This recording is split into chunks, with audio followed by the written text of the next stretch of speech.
This story is called Perfect the Pig. It was a favorite of mine when I was a kid, so I hope you enjoy it.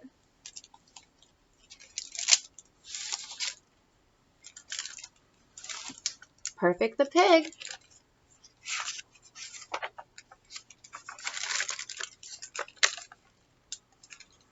He was so small that his mother didn't know he was there. The other piglets were always pushing and shoving and squealing greedily for food, or rolling around in the mud.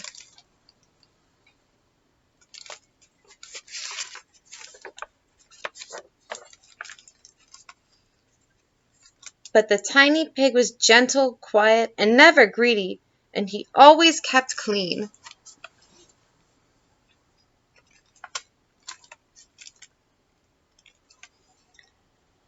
While the other piglets played, he would lie under his favorite tree, wishing for wings to carry him into the sky.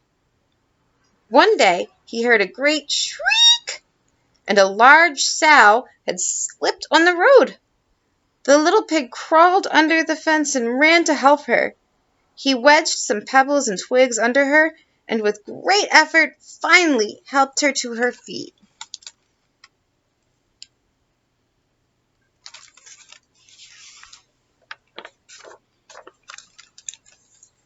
The sow was very grateful and offered the little pig a wish. "Anything at all," she said. "I want wings," he answered. The sow nodded and continued on her way. Almost at once, wings began to grow on the little pig. Oh my! He was thrilled. His wings worked. He flew around all day.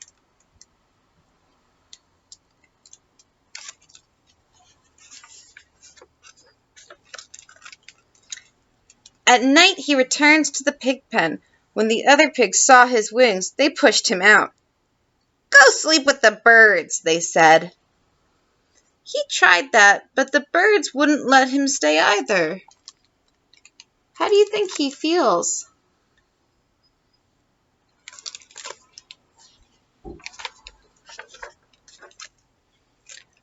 On and on he flew towards a city and landed on a fire escape. Too tired and hungry to go on, a woman came to the window. "So tiny and with such beautiful wings. How perfect," she said, lifting him inside.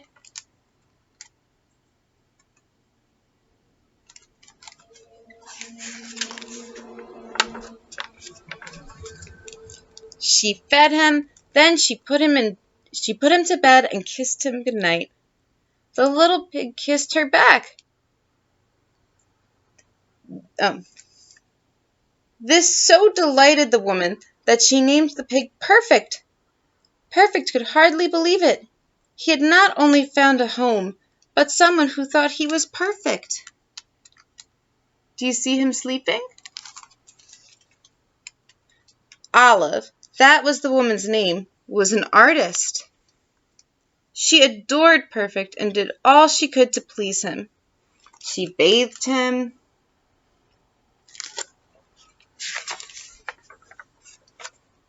and fed him the choicest vegetables, some of which she grew in the apartment.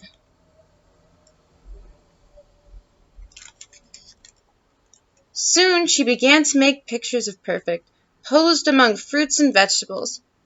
He was a wonderful model. Look, she's drawing him.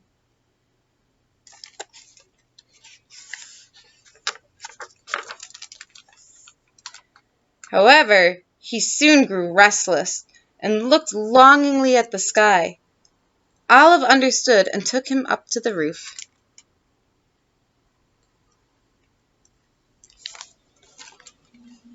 He flew about while she waited for him.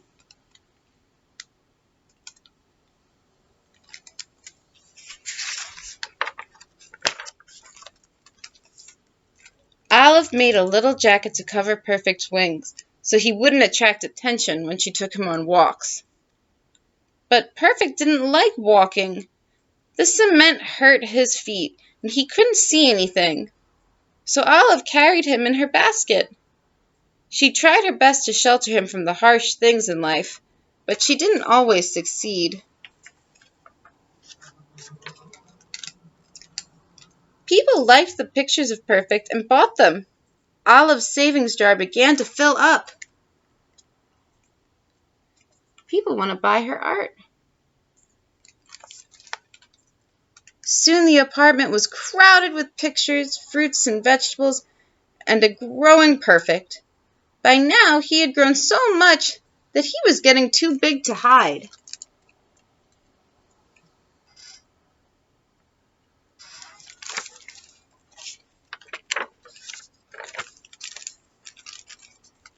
Olive decided that the best thing for them would be to live in the country. She pasted a label on her savings jar. It said, "House in the country."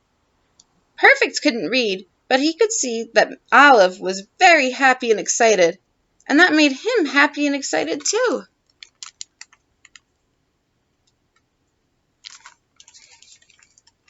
But their happiness did not last long.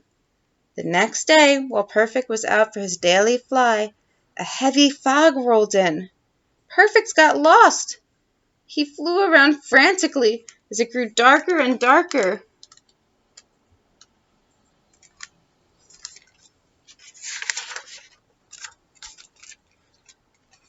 When the fog lifted, Perfect spotted a park bench. He landed on it and fell sound asleep. Shh, shh. A man's gravelly voice woke him up. "Well, I'll be a pig with wings. My fortune is made," the man said. He picked Perfect up and he ran home with him.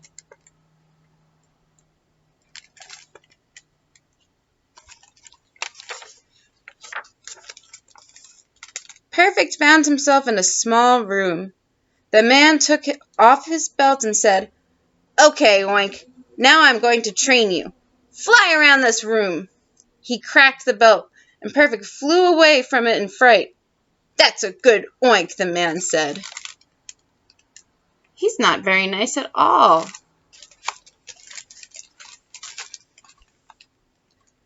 Then he emptied his garbage and gave it to Perfect to eat. Perfect was shocked and ran to the window.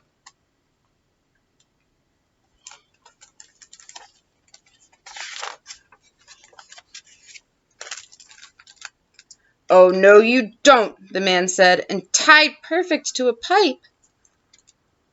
When the man was satisfied with the training, he bought Perfect a costume and took him to the park to perform. What's his costume of? It's a clown.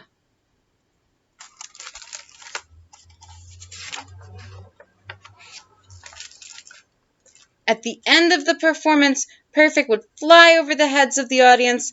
Everyone oohed and ahed, and the man collected lots of money.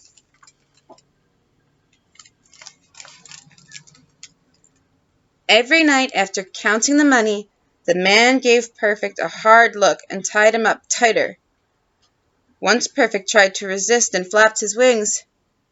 "Trying to fly away, eh? I'll fix you, you flying pork chop," the man said.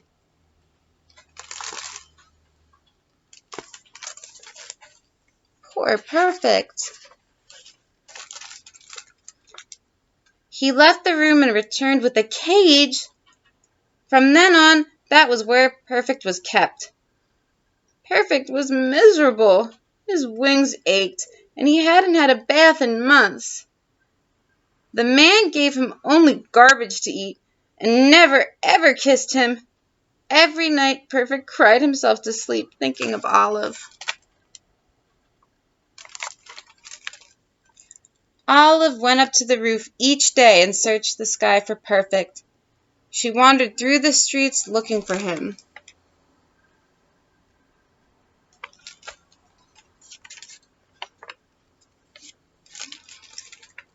Sometimes she wondered if Perfect had been a dream. The one remaining picture of him reminded her that he was real.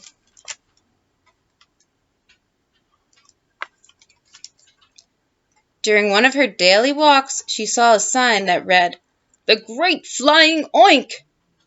Olive immediately bought a ticket and went in. "Who is it?"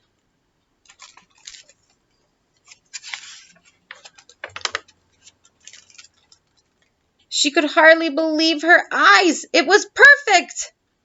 The man leaning over him was saying, "Fly, you stupid oink, or it's off to the butcher with you." But Perfect couldn't budge. He was so sad, and his wings hurt. "Perfect!" Olive cried out. Perfect raised his head.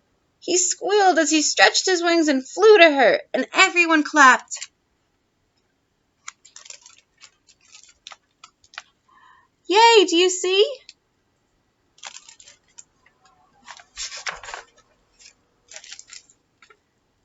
Olive took off the leash.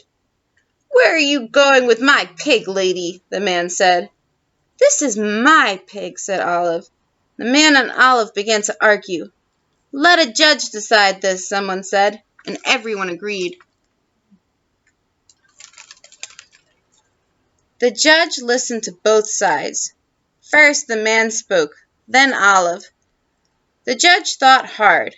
Then he said, "Let the pig choose." Perfect, of course, chose Olive. The judge also awarded Olive half the man's earnings, which, he said, was Perfect's rightful share.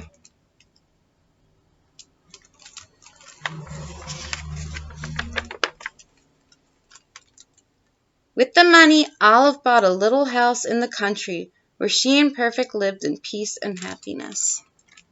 There they are. That's nice. The end.